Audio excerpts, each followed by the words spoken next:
बैसाख महीने की अमावस्या साल की सबसे बड़ी अमावस्या में से एक है। आइए जानते हैं वंश वृद्धि, खास तौर पर पुत्र प्राप्ति के लिए। पहले से पुत्री है तो आप उसके लिए कौन से उपाय कर सकते हैं। पहला बच्चा हो चुका है, दूसरा प्राप्ति में दिक्कत हो रहा है, तो यह वीडियो सिर्फ और सिर्फ संतान प्राप्ति के लिए है। घर का एक सदस्य भी इन कार्य को करता है तो निश्चित रूप से आपके कार्य की सिद्धि होती है। आप जानते होंगे, ज्योतिष में मैंने जाना समझा पढ़ा है, अगर पितृ दोष होता है तो घर की वंश वृद्धि रुक जाती है।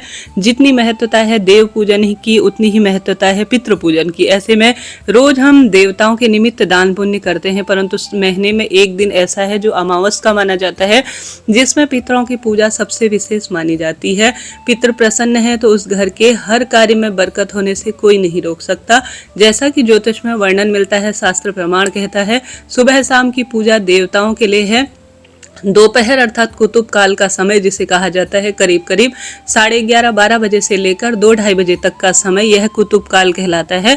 और साथ ही ऐसा गरुड़ पुराण में वर्णन मिलता है, इस समय पितरों के निमित्त तर्पण, कोई उपाय, कोई दान पुण्य किया जाए तो अन्य समय की अपेक्षा यह लाख गुना फल देने वाला होता है। 2026 में कब है बैसाख अमावस, सबसे पहले तो यह जान लीजिए। इस बार जो बैसाख अमावस्यन है वह शुक्रवार 27 अप्रैल 2026 की है। इस दिन कुमार योग, रेवती नक्षत्र, अमृत सिद्धि योग का निर्माण हो रहा है और पंचक भी है, परंतु यह पंचक अशुभ नहीं है। आप चिंता टेंशन बिल्कुल ना करें, पंचक समाप्त हो जाएंगे दोपहर में 12:02 के आसपास। ऐसे में सर्वश्रेष्ठ कार्यों की सिद्धि का यह दिन है। जल्दी उठें। कुछ कार्य आप चलते फिरते अपने घर पर कोई भी एक व्यक्ति करता है, पुरुष करता है तो महिला पुरुष दोनों के शुभ योगों से ही घर में वंश वृद्धि होती है। महिला करती है तो उसके पितृ जो है पीहर पक्ष और ससुराल पक्ष के सदा सर्वदा सुख पाते हैं, आप जानते होंगे। ऐसे में सबसे पहले कभी भी घर पर अमावस के दिन, प्राचीन समय से हमने तो यही देखा है कि घर पर अमावस के दिन तामसिक चीजें, प्याज लहसुन का सेवन नहीं किया जा सकता। शुद्धता का ध्यान रखकर जल्दी उठें, घर पर गंगा जल मिश्रित जल से स्नान करें। ओम नमो भगवते वासुदेवाय श्री शिवाय नमस्तुभ्यम, यह 2 मंत्र ऐसे हैं जिन्हें चलते फिरते अगर आप जाप करते हैं तो अनंत गुना लाभ होता है। इसके साथ ही इस महीने, बैसाख महीने के स्कंद पुराण के जो बैसाख महत्म है उसमें मैंने पढ़ा है, इस महीने पितृ देवताओं के निमित्त और यम देवताओं के लिए जलदान किया जाता है। तो स्नान इत्यादि से निवृत्त होकर सबसे पहले एक जल का लोटा लीजिए। सर्व पितृ देवाय नमो नमः कहते हुए, या आप सभी ओम यम देवाय नमः कहते हुए आप सभी एक जल का लोटा लीजिए। आप तर्पण नहीं कर सकते हैं, आपसे कोई श्रेष्ठ कार्य नहीं होता। जल के लोटे में कुशा, काला तिल, कच्चा दूध और तुलसी, इनका संबंध जौ भी अगर इसमें रखते हैं तो शुभ है। आप दक्षिण दिशा की ओर मुख करते हुए जलदान जरूर से कीजिएगा। साधारण सरल प्रक्रिया है। उसके बाद सूर्य उपासना करिएगा, सूर्य भगवान को जल चढ़ाएं। शुक्रवार का दिन है, तुलसी में भी जल का और कच्चे दूध का सिंचन करें। बैसाख महीने में आंवला, बड़, पीपल, बेलपत्र, आंकड़ा इत्यादि वृक्षों के सिंचन का बहुत महत्व है। संभव हो तो इन वृक्षों को भी कच्चे दूध और जल से सिंचित करते हैं तो अत्यंत शुभ रहता है। आपने जलदान कर दिया, बारी आती है दीपदान की। एक लंबी बत्ती का दीपक जिसमें घी या तिल के तेल का प्रयोग करें। लंबी बत्ती पितरों के निमित्त वंश की लंबी डोर के लिए जानी जाती है। आप थोड़ा काला तिल या एक दाना चावल का डालकर स्वधा स्वधा स्वधा या पितरों के देवता सोमक का नाम लेते हुए, सोमक पितृ की जय, पितरों के देवता आर्यमा की जय कहते हुए लंबी बत्ती का दीपक जिसमें काले तिल और एक चावल का दाना डालकर अपने घर की रसोई में या घर के द्वार पर या पीपल देवता के निमित्त लंबी बत्ती का दक्षिण दिशा की ओर मुख करते हुए अपने घर में वंश की वृद्धि हो, सुख सौभाग्य हो, पितृदोष मिटे और पूरा परिवार इससे शुभता में रहे और पितरों को मार्ग प्रशस्त हो, उनके लिए रोशनी हो, ऐसी प्रार्थना करते हुए जलदान के बाद दीपदान जरूर से कीजिएगा। इसके बाद आती है अन्नदान की बारी। यह काम सरल है, चलते फिरते किए जा सकते हैं। उपाय भी सुनते हुए चाहिएगा। इस वीडियो को शेयर जरूर कीजिएगा।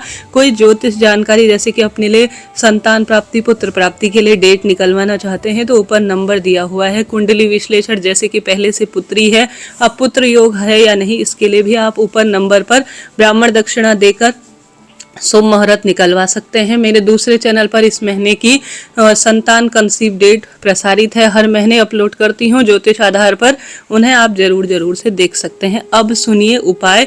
आपने जलदान कर दिया, दीपदान कर दिया, अन्नदान जैसे कि पितरों को बहुत अधिक प्रिय है खीर और पूड़ी। अमावस पर कोशिश करें खीर पूड़ी बना सके, नहीं बना पाते हैं तो प्रथम रोटी जो कि आप सभी को सबसे पहले पितरों के निमित्त अमावस पर निकालनी है और उस रोटी के 2 टुकड़े करने हैं। उस रोटी में थोड़ा सा घी और और मीठा रखना है। गुड़ या शक्कर जो भी है वह रखें और सबसे पहले उस रोटी के हिस्से करें। उसमें से रोटी का एक हिस्सा गौ माता के लिए निकालें, दूसरा आप स्वान के लिए निकालें, तीसरा हिस्सा आप सभी चींटी चिड़िया कबूतर जिससे के लिए भी व्यवस्था हो उसके लिए निकालें। यह 3 हिस्से किए जाते हैं पितरों के नाम से। और पितरों की फोटो प्रतिमा है वहां पर भी आप भोग जरूर लगाएं। अग्यारी अर्थात अग्नि में भी इसे समर्पित करते हैं तो शुभ माना जाता है। तो इस तरह से आपको अन्नदान करना है। ब्राह्मण देवता के निमित्त एक समय का जो भोजन जिसमें आटा दाल चावल जो इच्छा आपकी है काला तिल इत्यादि सहित दान करें। इसे विशेष तौर पर कहा जाता है सतवानी अमावस। तो सत्तू का दान, जैसे कि सत्तू गेहूं जौ और चने की दाल से बना होता है, तो किसी मंदिर में जैसे महादेव श्री नारायण के मंदिर में सत्तू का दान आज के दिन जरूर से करें। या आसपास कोई ब्राह्मण जी का घर है तो कुछ दक्षिणा रखकर सत्तू का दान जरूर से करें। इससे पितृ दोष की परेशानी मिटती है। जौ का संबंध पितृ और राहु से भी माना जाता है। तो यह कार्य चलते फिरते सबको करना है। अन्नदान आपने कर दिया, जलदान कर दिया, दीपदान आपने कर दिया। अब आप सभी जो है तर्पण वगैरह कर सकते हैं तो उत्तम है, नहीं कर पाते हैं तो कोई दिक्कत नहीं। पीपल पूजा, पीपल में पितरों का वास है अमावस के दिन, आप जानते होंगे। पीपल वृक्ष की अच्छी तरह से आप कच्चे दूध से सिंचन कर दीप दान कर परिक्रमा जरूर करें। वहां पर जो चींटी इत्यादि है उनके लिए भी आटे इत्यादि का प्रबंध करें। मछलियों को भी दाना वगैरह डालें। इसके साथ ही इस अमावस के दिन अपने घर पर पितृ दोष की मुक्ति के लिए एक काम जरूर करें। एक थोड़ा सा आटा और चीनी को आप सेक लीजिए हल्का सा, ठीक है। आटा और चीनी सेक लीजिए, ठंडा कर लीजिए और एक गोला काट लीजिए।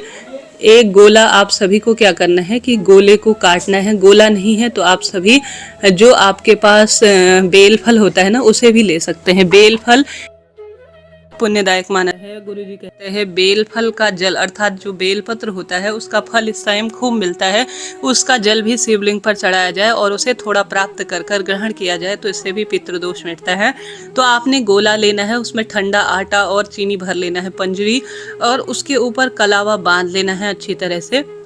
पूरे घर में कलावा बांधते घूमना है, घर के सदस्यों का स्पर्श कराना है और इसे ले जाकर जो हमारे पास पीपल पेड़ होता है उसकी जड़ में गड्ढा खोदकर मेरे घर से पितृदोष मुक्त जीवन हो ऐसी प्रार्थना कर आपको इसे किसी मिट्टी से बूर देना है अर्थात ऊपर से रख देना है, पत्थर वगैरह रख दीजिएगा और इसके ऊपर थोड़ा दूध और जल भी छोड़ दीजिएगा। इससे आपके पितृदोष तुरंत ही समाप्त होंगे और शारीरिक मानसिक आर्थिक कष्ट बंधनों से मुक्ति हो जाएगी।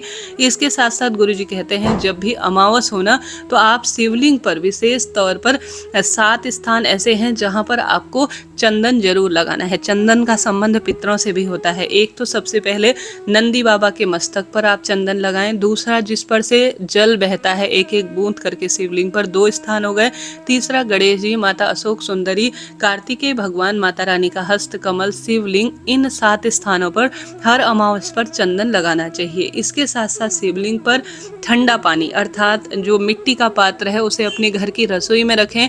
मिट्टी के पात्र कोई भी हो सकते हैं, दीपक हो सकता है, कोई भी कुल्हड़, उसमें मिट्टी का पात्र रसोई में रखें। ठंडा हो जाए सुबह जल, अमावस की सुबह इसे लीजिए, इसमें बेलपत्र रख दीजिए, घर के सदस्यों का स्पर्श करा लीजिए और शिवलिंग पर बेलपत्र सहित ठंडा जल समर्पित कर दीजिए। कुंदकेश्वर महादेव की जय कहते हुए फिर शिवलिंग पर चढ़ा हुआ थोड़ा सा जल प्राप्त कर आप इसे थोड़ा आचमन कर लेते हैं, ग्रहण कर लेते हैं तो आपके जो पितृ दोष होते हैं, शारीरिक मानसिक आर्थिक कष्ट बंधन होते हैं, उससे मुक्ति मिल जाती है। तो यह कार्य इस अमावस पर करें, पितृ देवताओं से प्रार्थना करें। आप जो है गीता का 7वां अध्याय अमावस पर सुन सकते हैं। इसका वीडियो चैनल पर है, दूसरे चैनल पर कथा कहानी जिसमें अपलोड करती हूँ, कमेंट्स में पिन है, एक बार आप उसे सुन सकते हैं। इस तरह से आप चलते फिरते कार्य करेंगे। पीपल, आंवला, बड़ पीपल, इन वृक्षों को सिंचित करेंगे। शिवलिंग पर चावल के दाने के साथ गंगाजल और कच्चा दूध चढ़ाएंगे, बेलपत्र चढ़ाएंगे, चंदन दान करेंगे, सत्तू का दान करेंगे। सुंदर रूप में पितरों को प्रसन्न करने के लिए ज़्यादा से ज़्यादा आप कोई ना कोई श्रेष्ठ कार्य करेंगे तो लाभ मिलना निश्चित है। अभी थोड़ा सा फाइल मोटी है, अटक रही है, परंतु काम होना निश्चित है। विश्वास रखे मेरे महादेव और मेरे श्री नारायण और मेरे पितरों पर, वह अगर देंगे ना तो छप्पर फाड़ कर देंगे, आप दुनिया को देखते रह जाएंगे। ऐसे में आप सभी चैनल को लाइक करें, शेयर करें, सब्सक्राइब करें और कमेंट्स में अपने पितृ इष्ट देवताओं का ध्यान करते हुए हर हर महादेव लिखना ना भूलें। वीडियो कैसी लगी जरूर बताएं, चैनल को सब्सक्राइब करें। राधे राधे।